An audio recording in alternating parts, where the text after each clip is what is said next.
काम हमको भी करना चाहिए। घर में जब तुलसी सूख जाए तो जहाँ वहाँ मत भजगिए। तुलसी को हमारे यहाँ तो प्रतिदिन प्रज्वलित होती है, प्रतिदिन इतने बना के रख लेते हैं हम लोग। जब से इन पुराणों को पढ़े और सुनाए कि इसकी इतनी बड़ी महिमा है, छोटी छोटी तुलसी की लकड़ियों में और रुई लगा लगा के तागे बांध करके रख दीजिए, घी में डुबाए के और विष्णु जी के सामने जला दीजिए, एक यज्ञ का फल प्राप्त होगा। तो कल विशेष तुलसी की महिमा बताई जाएगी। कल 12 महीने में भगवान की पूजा किस तिथि में नदी के किनारे, किस तिथि में विष्णु जी को नर्मदा के किनारे, गंगा के किनारे, कुआं के किनारे, बावली के किनारे, कल भगवान की पूजा हमें नदी तट में कब करना चाहिए, ये कल वर्णन होगा। कल मथुरा की महिमा आएगी। अघन मास में मथुरा की सेवा का फल क्या है। कल की कथा में कृष्ण जन्मोत्सव भी बताया गया। कल की कथा में अगहन के महीने का महात्म और वैशाख का महात्म। सूत जी कहते हैं कि भगवान श्री राम जी की ये जब सब लीलाएं हो गई, वनवास से लौट गए, तो राम जी ने अपने गुरुदेव भगवान से पूछा, भगवान गुरु भगवान, आपने जिन जिन तीर्थों की सेवा किया है उन सबसे उत्तम तीर्थ कौन सा। राम जी पूछे, आप मुझे बताइए। तो गुरु जी श्री वशिष्ठ जी वर्णन करते हैं, हे राघव, गंगा, नर्मदा, तापी, यमुना, सरस्वती, गंडकी, गोमती, पूर्णा, ये सभी नदियां परम पावन है राम। इनमें सबसे ज्यादा नर्मदा और गंगा जी की महिमा है। वशिष्ठ जी कह रहे हैं, कैसी महिमा है। गंगा गंगेती, गंगा गंगेती, यो ब्रुयाद योजना नाम शतयति, मुयाचति सर्वपापेभ्यो विष्णु लोकं सागच्छति। हे राघव, गंगा जी दर्शन मात्र से सब पापों को जला देती है। और कलिकाल में नर्मदा का दर्शन करने से 100 जन्मों के पाप कट जाते हैं। और नर्मदा के किनारे यदि जाके प्रणाम कर लो तो 300 जन्म के पाप कट जाते हैं। और नर्मदा में स्नान कर लो 1000 जन्मों के पाप वहीं कट जाते हैं। कितनी बड़ी दर्शन करने से हे महाराज 100 जन्म के पाप कट जाएंगे। नर्मदा के किनारे चले जाए 300 जन्म के पाप कट जाएंगे। और स्नान यदि कर लेने 1000 जन्म के पाप कट जाते हैं। ऐसी नर्मदा है। हे राघव, नर्मदा जी के किनारे शाक मूल फल से एक ब्राह्मण को भोजन कराने से कोटि ब्राह्मणों के भोजन का फल प्राप्त हो जाता है। इसलिए जब भी नर्मदा जी के किनारे जाओ तो कुछ भोजन करवाना चाहिए। अपनी तरफ से मिठाई, फल, फूल जो ही व्यवस्था हुई जाए अवश्य ही भोजन देना चाहिए। गंगा जी का उच्चारण जो करता है सब पाप से छूट जाता है। फागुन चैत महीने की अमावस्या को, कुमार की अमावस्या को गंगा जी में जो स्नान कर लेता है, पितरों के लिए श्राद्ध कर देता है, उनकी पितरगण भगवान के धाम को चली जाती है। तापी नदी का यश, तापी माने तापती,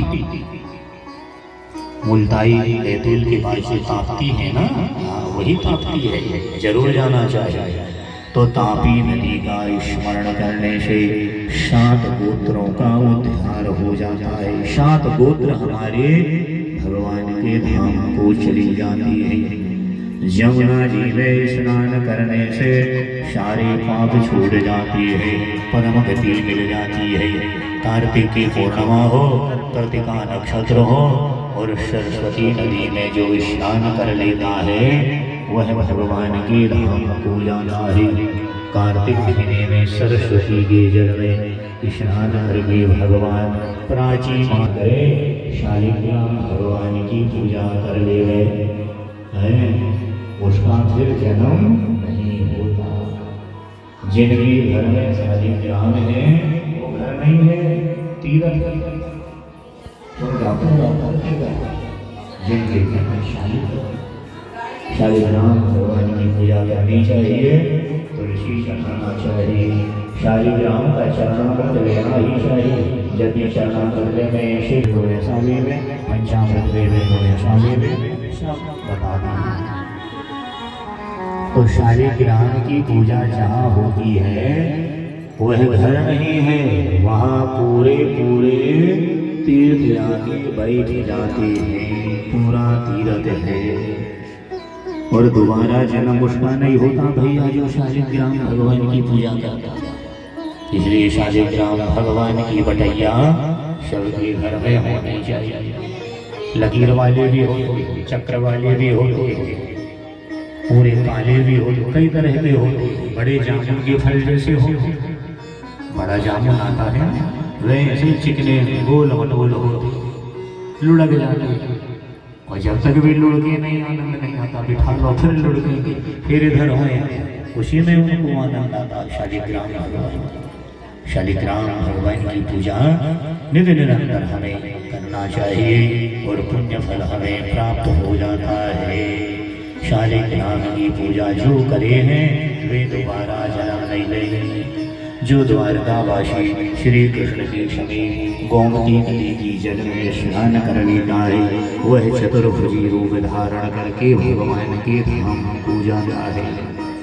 हे राघव, चरणवती नदी है, चंबल नदी को जो नमस्कार करके जल छू लेता है 100 पीढ़ी का उद्धार हो जाता है।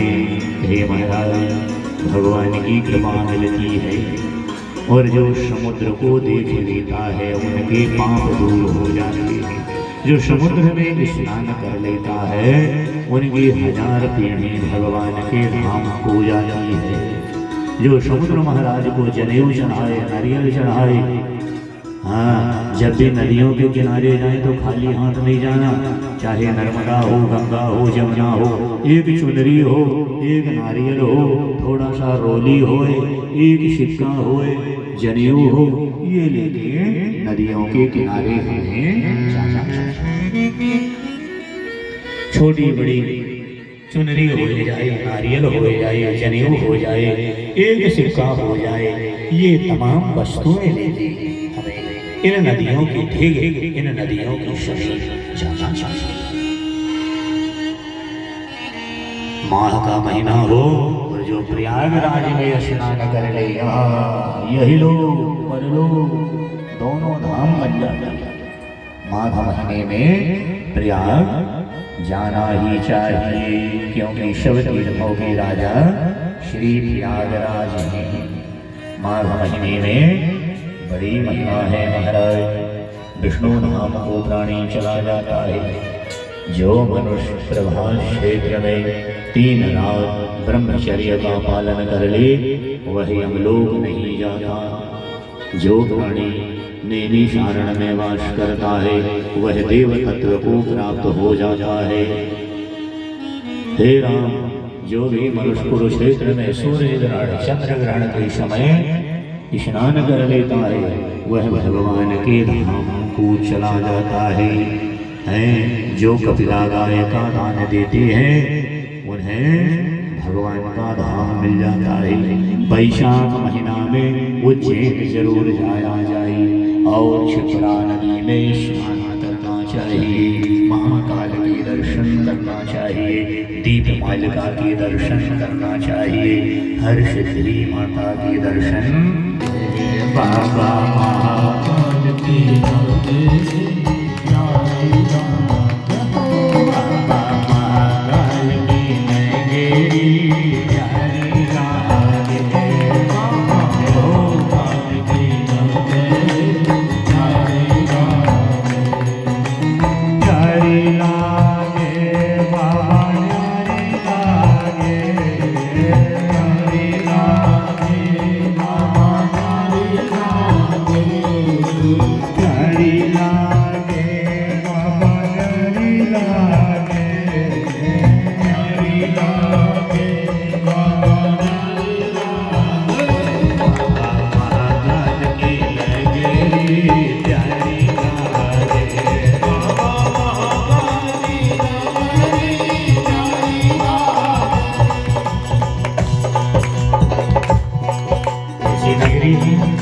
महाकाल की चलो दर्शन करें।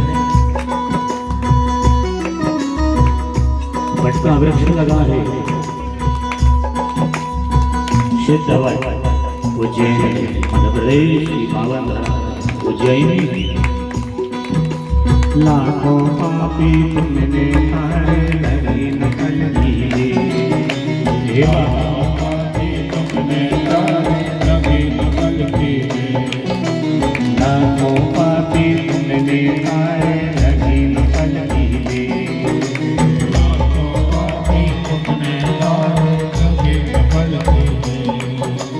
अब तो मेरी बारी बाबा, अब तो मेरी बारी बाबा, अब तो मेरी बारी बाबा, अब तो मेरी बारी बाबा। कहाँ लगा गए देर बाबा महाकाल की नजरी प्यारी नारी, बाबा महाकाल की नजरी प्यारी नारी, बाबा महाकाल की नजरी प्यारी नारी, बाबा महाकाल की नजरी प्यारी नारी, बाबा महाकाल की नजरी